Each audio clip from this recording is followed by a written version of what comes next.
A darn right-wing conspiracy. Joining me right now from the other side of the aisle, Republican presidential candidate George Pataki. Governor, good to have you here. Good being with you, Trish. Were you surprised that this was more of an issue, that no one actually took her to task? Not at that debate, but I think the American people aren't going to forget this. She concluded by saying the American people want to talk about what matters in the next president. I think telling the truth matters for the next president. I think obeying the law matters for the next president.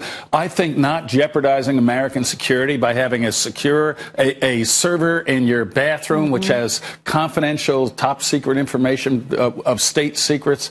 I think these matter to the American people, maybe not to the Democrats, but she was very clever in appealing to an audience in the room, but not to the American people. Well, you know, you heard Bernie Sanders actually come to her defense. Do we have that sound we can run for folks? Maybe.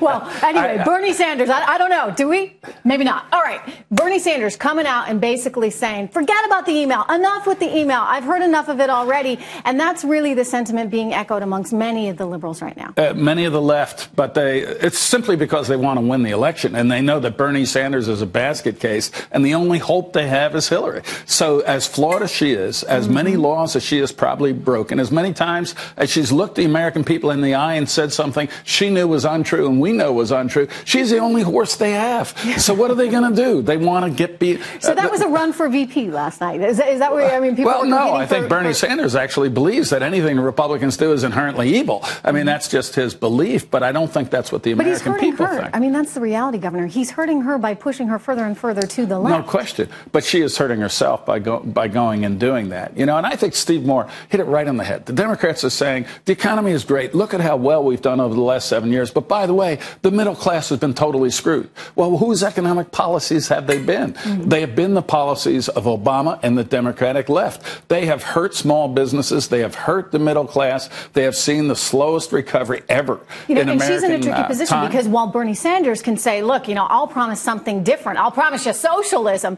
She's got to stand by the president's agenda and nearly 8 years of economic anemic growth. And it's nonsense. And as you hit it, it's class warfare. Oh, it's the big corporations. Well, they impose the highest corporate tax rate in the developed world. And that's one of the reasons our corporations aren't growing. And it's Wall Street. And they also raise the income tax rate on the wealthy. But what they have not talked about is they have strangled the middle class. Things like Obamacare, things like higher taxes on entrepreneurs who manage to succeed. Oh, things like the marriage tax, right? Things like raising the minimum wage for $15 to $15 an hour. Pat yourself on the back. I'm a good liberal. I care about the working poor. But they don't have a job because a small business can't pay that and survive. This is the nonsense that they are preaching to themselves. Do you think anybody's going to buy this socialist agenda of Bernie Sanders? I mean, he's trying to promise we can be like Scandinavia and have a country like that where you're going to be paying at least 70% of your income in taxes. I think he'd like to see it at 90%, given that he's been quoted saying, I'd like to go back to Eisenhower rates. How is that?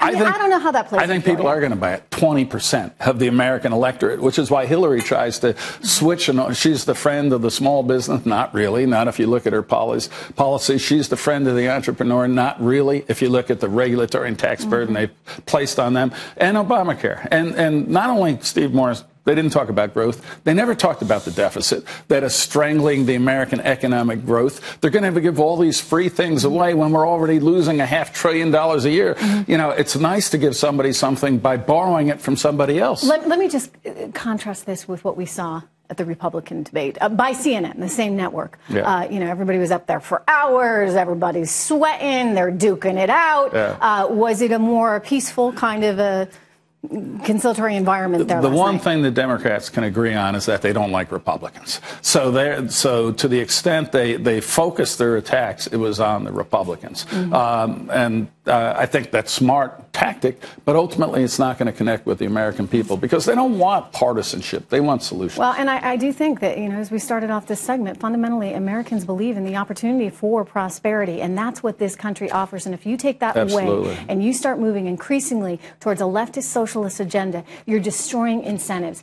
Thank you, Governor Pataki. Thank you. You're still in it. I'm still in it. All right, just checking. Fighting the fight.